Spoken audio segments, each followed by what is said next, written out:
ബഹുമാനപ്പെട്ട മാധ്യമ പ്രവർത്തകരോട് സ്നേഹത്തോടെ ഒരു വാക്ക് പറയുന്നു. നിങ്ങൾ തിക്കിനെ സംബന്ധിച്ചും തള്ളിനെ സംബന്ധിച്ചും ഒക്കെ കൊടുത്ത ചില വാർത്തകൾ കണ്ടു. അത് കൊടുത്തിട്ട് നിങ്ങൾക്ക് തൃപ്തി വരുന്നില്ലെങ്കിൽ ദയവായി ഈ തിക്കും തിരക്കിനെ സംബന്ധിച്ച് ഒരു വാർത്ത കൊടുക്കണമെന്ന് പ്രിയപ്പെട്ടവരോട് പറയാൻ ആഗ്രഹിക്കുന്നു. ഈ യാത്രയുടെ തിക്കും തിരക്കുമുണ്ട്. അത് നിങ്ങൾ വാർത്ത കൊടുത്ത തിക്കും തിരക്കുമല്ല. ഈ യാത്രയുടെ തിക്കും തിരക്കും ഈ യാത്ര മുന്നോട്ട് വെക്കുന്ന ആശയങ്ങളോടുള്ള ജനങ്ങളുടെ ഐക്യപ്പെടലാണ് എന്നുള്ളതാണ് അതിന്റെ പ്രത്യേകത. ഈ യാത്ര എവിടെയും വിഭാഗീയത പ്രസംഗിക്കുന്നില്ല. ഈ യാത്ര എവിടെയും വർഗീയത പ്രസംഗിക്കുന്നില്ല. ഈ യാത്ര എവിടെയും വിദ്വേഷം പ്രചരിപ്പിക്കുന്നില്ല.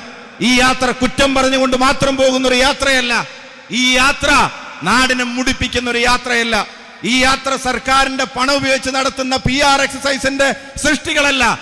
ഈ യാത്ര സംസ്ഥാനം ഭരിക്കുന്ന ഒരാൾ 140 മണ്ഡലങ്ങളിലും ചെന്നാൽ അതിന്റെ പേരിൽ തിരിച്ചടി ഉണ്ടാകുമെന്ന് ഭയന്ന് ആരെങ്കിലും ഏൽപ്പിച്ചു വിട്ടിട്ടുള്ള യാത്രയില്ല. ഇത് കേരളത്തിന്റെ പ്രതിപക്ഷ നേതാവ് നയിക്കുന്ന യാത്രയാണ്. ഐക്യജനാധിപത്യ മുന്നണിയുടെ ഈ നാടിനോടുള്ള ഉത്തരവാദിത്തം നിറവേറ്റുന്നതിന്റെ പ്രഖ്യാപനങ്ങൾ ഉൾക്കൊള്ളുന്ന യാത്രയാണ്.